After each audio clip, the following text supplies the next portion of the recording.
This is the VOA Special English Technology Report. Today we take another look at facial recognition systems.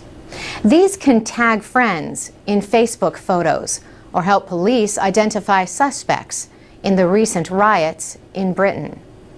Kurt Romer is Chief Security Strategist for Citrix Systems in Fort Lauderdale, Florida.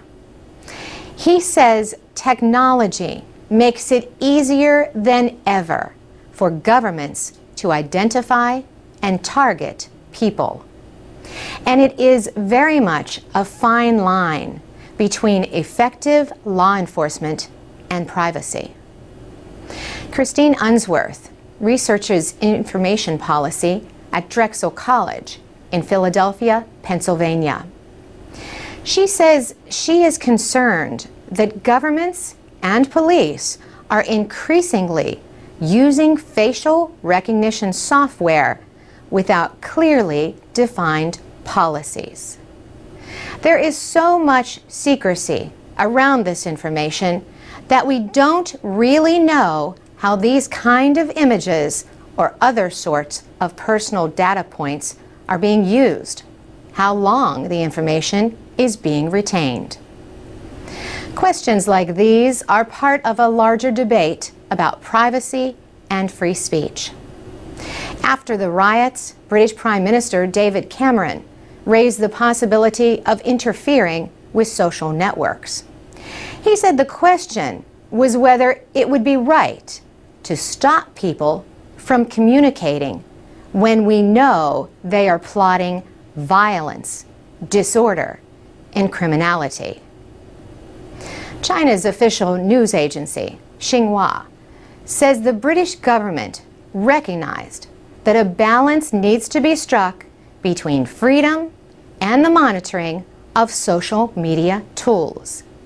Xinhua added, "We may wonder why Western leaders, on the one hand, tend to indiscriminately accuse other nations of monitoring, but on the other, take for granted their steps to monitor and control the Internet." Europe has some of the world's strongest policies on privacy rights. But Kurt Romer says, like other Western governments, they have not clearly defined their policies on new technologies. China calling that out really shows that we have some issues to address here from a policy perspective, in addition to technology. One debate involves an action in San Francisco on August 11th by the Bay Area Rapid Transit System. BART disabled wireless service in some of its underground stations for 3 hours. It says protesters were planning to use mobile devices to organize activities to disrupt train service. BART has faced protests over what activists say is police abuse by transit officers.